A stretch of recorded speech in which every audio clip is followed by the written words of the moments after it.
Rock is here to show off this hotly anticipated sequel. And also David Clayman. Hello. So, Battlefield, Bad Company 2. What are you showing off this year at E3? So here at E3 we're trying to show off a full multiplayer session. We have 8 stations here at E3. We're playing a full 24-player map. And we're trying to show off, all the good bits and pieces of the game. Great. So, what can we expect that has changed from Battlefield Bad Company 1? I mean, when you jump in, what immediately will you notice? I'll say you notice that a lot has changed. We're taking a lot of the good stuff that was in Bad Company 1 and made that even better. So immediately we feel that the weapons feel better, more authentic. Also the vehicles are much better and they look more realistic. They feel more realistic. They sound more realistic. It's also striking immediately is that everything is destructible.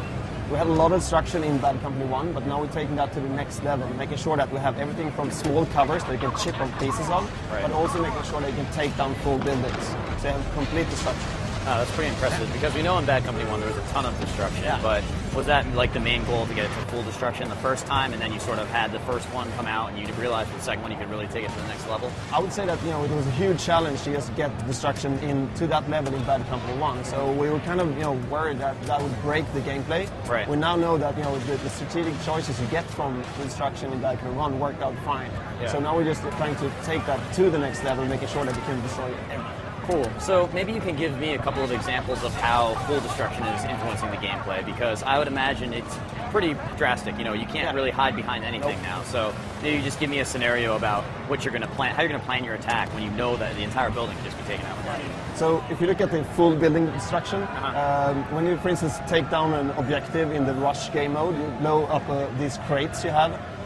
When you blow these crates, you have to then run out of the building because the building do collapse when you do that.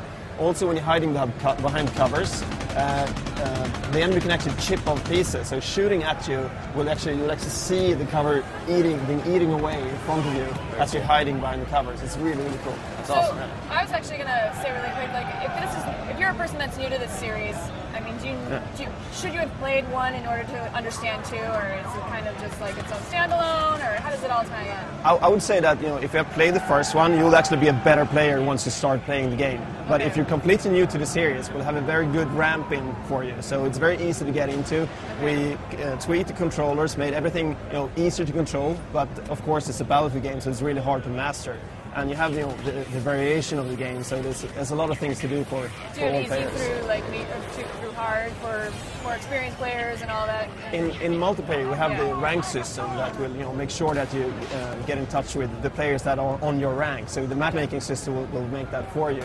But also, the whole Battlefield experience is about making sure that you can use your play style to reach your objectives in the game. So all this variation in the game makes all players skillful in one way or another. There's a role for everyone.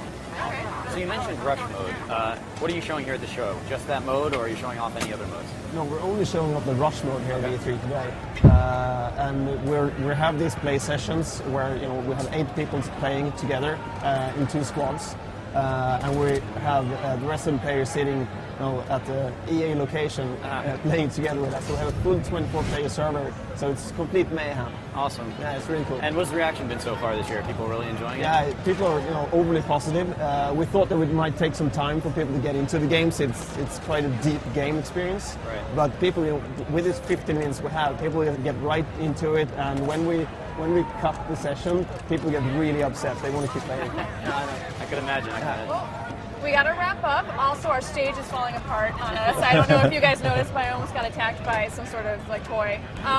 Anything that you want to close out with that we might not have mentioned that you want to talk about, like exclusives?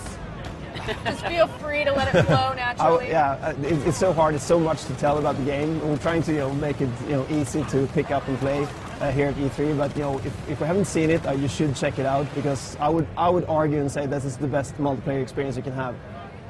Interesting. That is a challenge. Yep. Great. Well, it looks like you Battlefield fans will have your hands full this winter. Coming up, we've got even more previews direct from E3. Keep it dialed to IGN.com, your ultimate source for show floor news.